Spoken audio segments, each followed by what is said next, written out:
Et si je te disais que ce n'est pas l'amour qui s'effondre en premier, mais le respect, et que tu ne le vois qu'au moment où il est déjà trop tard? Tu sens la brûlure rien qu'en l'imaginant, pas vrai? Reste. Les hommes de valeur ne réclament jamais le respect. Ils l'incarnent. Sans bruit et sans permission. Ça serre la poitrine parce que tu sais que c'est vrai, n'est-ce pas? Et voici la glace la plus froide. Ce ne sont pas tes belles phrases qu'elle respecte, ce sont tes limites, ta colonne vertébrale, ce nom qui ne tremble pas. Tu l'entends déjà résonner? La plupart ne perdent pas leur femme par manque d'attachement, mais parce qu'ils ont cessé d'exiger le respect par leur manière d'être. Tu sens où ça bascule? Elle ne te voit plus comme un homme quand, morceau après morceau, tu lui as offert ton pouvoir dans 1000 microgestes invisibles. Tu peux pointer chacun d'eux si tu t'y arrêtes une seconde, non? Ça s'arrête maintenant. Je vais te donner le cadre le plus puissant que tu utiliseras de ta vie. 5 frontières claires qui ne servent pas à la contrôler, mais à te gouverner si fermement, si nettement, qu'elle sera forcée de recalibrer la manière dont elle te regarde. Tu as déjà la nuque qui se redresse? Si tu choisis de vivre ainsi dès aujourd'hui, écris-le quelque part « Je choisis le respect ». Ce simple acte engage ton futur, tu le sens déjà bouger. Première frontière, ne récompense jamais le manque de respect. Avale cette vérité sans sucre. La seconde où tu acceptes l'irrespect, tu deviens remplaçable dans sa tête. C'est brutal mais limpide, tu le sais. Peu importe l'histoire, les années, les preuves d'amour, si elle sent que tu tolères qu'on te rabaisse, qu'on t'honore sans raison, qu'on pique ta dignité par petites piqûres, elle cesse de te voir comme un homme à mériter. Tu entends le déclic? Elle commence à te voir comme un homme à utiliser. Et c'est précisément là que ton pouvoir peut renaître, si tu l'oses. Une femme ne respectera jamais profondément un homme qui continue d'être présent après la violation de ses standards. Elle peut te tolérer, t'exploiter, te garder pour le confort, mais l'élévation dans son regard a disparu. Tu peux l'entendre dans son ton quand personne n'écoute, n'est-ce pas? Ce n'est pas dans les compliments que se cache la vérité, mais dans la façon dont elle te parle quand elle n'a rien à prouver. Tu vois la différence? Chaque fois que tu récompenses les respects en te taisant après une moquerie, en t'excusant pour une faute qui n'est pas la tienne, en te pointant après des heures de silence radio, tu hurles une seule chose. Ma valeur dépend de ton attention. Tu sens à quel point c'est mortel pour le désir? C'est une saignée lente que tu peux stopper aujourd'hui. Comprends ceci avec précision. Elle ne te teste pas pour te détruire, elle teste pour sentir ta solidité. Un homme sans limite n'est pas un refuge, c'est un coussin. Et les coussins se piétinent, on ne marche pas à leur côté. Tu vois l'image, n'est-ce pas? Quand elle challenge tes valeurs, ta direction, ton autorité, et que tu cèdes, elle ne se sent pas aimée, elle se sent en insécurité. Un homme incapable de protéger sa dignité ne peut protéger personne. Ça percute, et c'est nécessaire. Alors comment inverser la vapeur et installer ce respect silencieux qui adoucit son regard et calme sa voix quand elle s'adresse à toi? Par une loi simple, crée des conséquences sans chaos. Tu deviens cet homme qui ne crie jamais, ne mendie jamais, n'explique jamais trop, mais ne tolère jamais d'irrespect, pas une seule fois. Tu sens la paix dans cette fermeté? Le plan maintenant, d'abord, reconnais l'irrespect sous toutes ses formes. Ce n'est pas que les cris ou les insultes, c'est l'interruption permanente quand tu parles, c'est la moquerie de tes ambitions, c'est mentionner l'ex pour te provoquer, c'est texter d'autres hommes en balayant tes questions d'un « t'es parano », c'est le mur du silence à la place d'une discussion adulte. Tu vois ces micro-coups portés à l'âme? Ils laissent des marques si tu ne réagis pas. Ensuite, corrige une fois. Direct, calme, sans émotion parasite. Ne me parle plus de cette façon. Si ça recommence, c'est terminé. Tu l'énonces, tu ne négocies pas. Tu ne répètes pas, tu n'argumentes pas. Et si ça recommence, tu pars. Pas de jeu, pas de rage, simplement de la clarté. Tu sens la puissance de cette simplicité? Quand tu fais ça, il n'y a que 2 issues. Elle s'élève ou elle s'éloigne. Et si elle s'éloigne, c'est un tri qui t'épargne des mois d'hémorragie émotionnelle. Cruel? Non, sain. C'est une porte qui se ferme sur l'épuisement et s'ouvre sur ta stature. Tu sens que tu récupères le souffle déjà? Retiens que cette frontière dépasse la ration. Elle structure ta manière de marcher dans le monde. Au travail, entre amis, en famille. La façon dont tu autorises les gens à te traiter devient à leurs yeux le prix affiché de ta valeur. Tu laisses ça au hasard ou tu définis le tarif. Tu décides aujourd'hui, pas demain. Concrètement, cela exige ce que 99% des hommes ne feront pas. Si elle annule à la dernière minute, tu ne cours pas derrière. Tu ne t'excuses pas quand elle ridiculise tes valeurs. Tu ne réagis pas au théâtre. Tu poses le standard. Tu quittes la table dès que le plat servi l'irrespect, pas une fois, à chaque fois. Tu entends le silence que crée cette discipline? C'est le son du respect qui revient. Et s'il y a un retour, il se mérite par des comportements répétés, pas par des excuses décorées. Le respect ne s'achète pas avec des mots, il se paie en constance. Tu reconnais la différence? C'est là que ton magnétisme change de dimension. Ta présence parle avant toi. Oui, l'attachement, la peur de la solitude, la nostalgie, tout ça va crier. Ton réflexe sera de plier. Respire. Si tu es accro à son attention, c'est que tu n'as pas encore bâti dans ta propre vie quelque chose qui mérite ton obsession. C'est dur à entendre, mais c'est libérateur, n'est-ce pas? Redirige ton intensité. Corps, mission, compétence, cercle. La frontière numéro 1 ne tient que si l'homme derrière est occupé à devenir solide. Ça pique et ça forge. Si tu sens cette bascule, c'est que tu es au bon endroit. Ici, on ne quémande pas le respect, on le dessine. Ici, on n'explique pas nos standards, on les incarne. Ici, on préfère perdre ce qui nous abîme plutôt que garder ce qui nous vide. Tu ressens cette ligne qui se trace sous tes pieds? Ne recule pas. Et avant de poursuivre, ancre-toi. Si cette parole remet de l'ordre en toi, abonne-toi maintenant. Non pas pour flatter un compteur, mais pour rester entouré de rappels qui t'empêchent de retomber. Tu sais que sans garde-fou, on oublie vite. Tu veux rester aligné, n'est-ce pas? Alors sécurise ta trajectoire. Parce que la suite va plus loin. Après avoir refusé de nourrir l'irrespect, tu vas apprendre à protéger la ressource la plus précieuse de ton royaume, ta paix. Tu sens déjà que c'est là que tout décide? Ne bouge pas, on ouvre la porte suivante.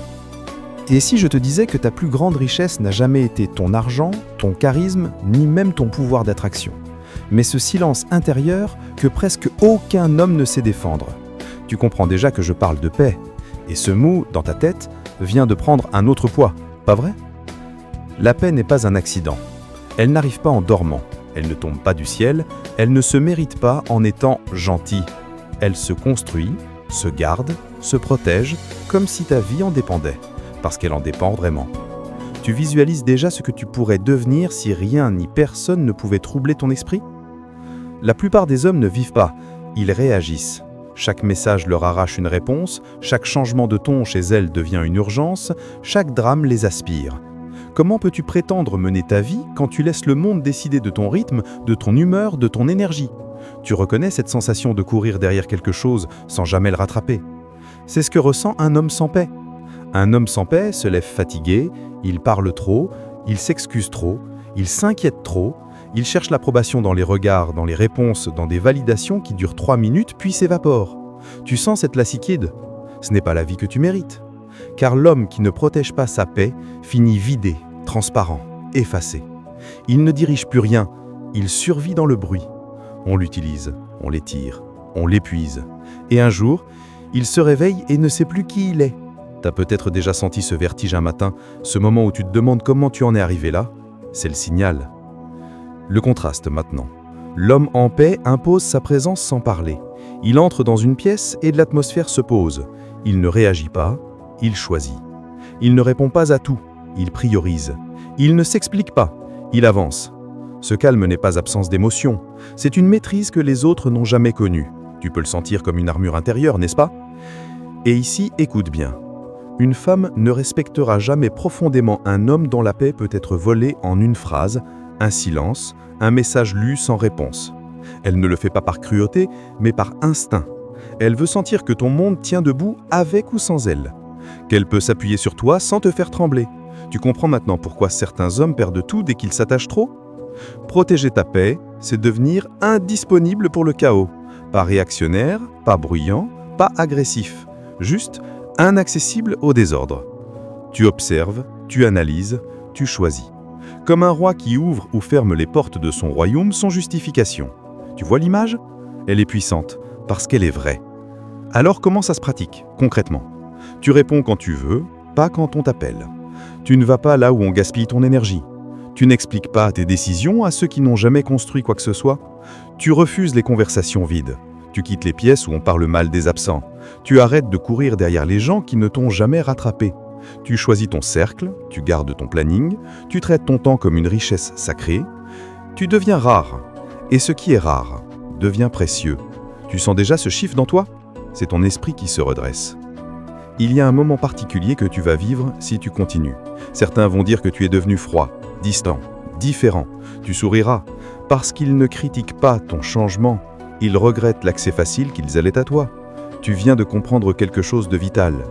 Seules les personnes alignées resteront, les autres disparaîtront. Et tu verras que c'était une bénédiction déguisée. À leur place, la paix s'installe. À ta place, tu grandis. Et l'énergie que tu économises, tu la réinvestis en toi, dans ton corps, ton esprit, ton avenir. Ce changement-là, personne ne peut te l'enlever. Tiens-toi prêt, parce que l'étape suivante est encore plus subtile. C'est apprendre à ne pas tout dévoiler, à ne jamais te donner entièrement trop tôt, à rester un mystère vivant plutôt qu'un livre ouvert qu'on repose après l'avoir terminé. Tu sens l'intensité monter? C'est normal. Tu t'approches du terrain des hommes rares. Reste concentré. La voix intérieure qui t'appelle maintenant, c'est celle de ta prochaine version. Tu la reconnais? On continue. Et si je te disais que ce qui détruit le respect dans une relation n'est pas ce que tu caches, mais ce que tu livres trop tôt? Ça surprend, mais au fond, tu sens que c'est vrai. Le mystère n'est pas un jeu, c'est un pilier. Et trop d'hommes s'effondrent parce qu'ils se dévoilent avant d'exister pleinement.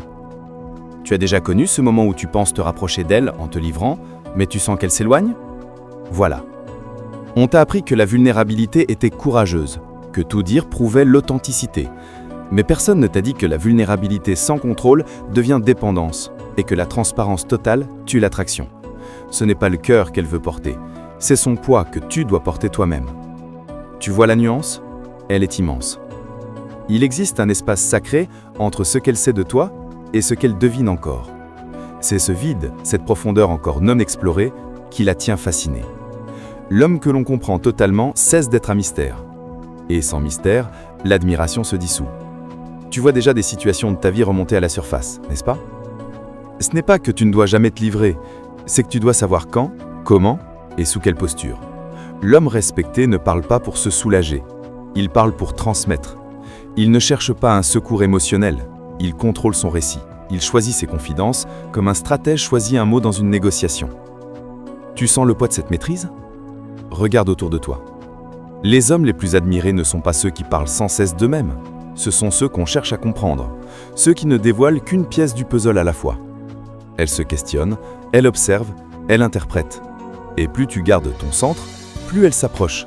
Parce que le mystère, ce n'est pas du silence, c'est la profondeur qu'on ne peut pas consommer trop vite. À l'inverse, l'homme qui raconte tout dès les premiers instants cesse d'être fascinant. Il devient prévisible, lisible, apprivoisé trop tôt. Là où il pensait créer l'intimité, il a tué l'attention.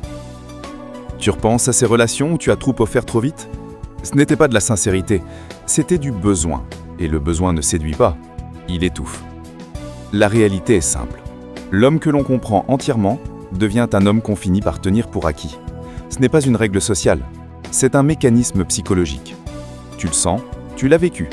L'attirance n'est pas construite par l'excès de mots, mais par la rareté, la retenue volontaire, la maîtrise émotionnelle.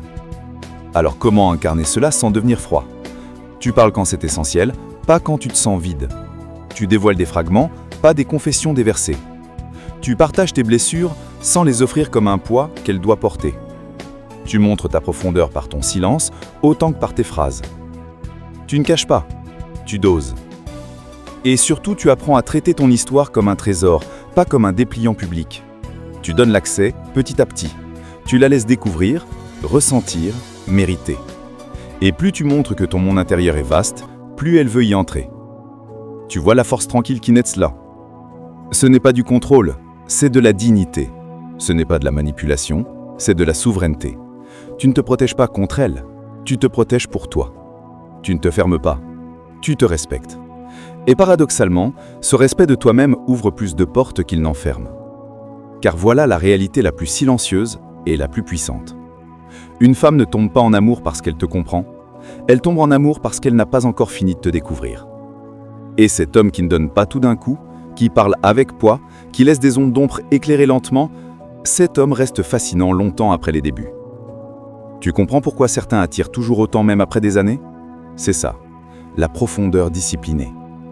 Garde ceci en tête, le mystère n'est pas un masque. Le mystère, c'est ce qui reste quand l'identité est solide. Ce n'est pas ce que tu caches, c'est ce que tu n'as pas encore offert. Et la prochaine étape est la plus tranchante de toutes. Maîtriser ton cœur au point que personne ne puisse le secouer sans ton consentement. Ne plus réagir, mais régner. Ne plus t'emporter, mais rester ancré, impassible là où d'autres s'effondrent. Tu sens ce calme guerrier approcher? Reste concentré. Ce que tu vas entendre maintenant n'est pas fait pour les hommes fragiles. Et maintenant, voici l'épreuve finale. Celle que presque aucun homme ne franchit parce qu'elle demande la force la plus rare, la capacité de rester souverain face à ses propres émotions, mais aussi face aux mouvements imprévisibles du cœur de l'autre. Être fort quand tout va bien n'a jamais fait un homme. La vraie mesure, c'est ce que tu deviens quand le monde essaie de t'entraîner dans le chaos. Tu connais ce vertige.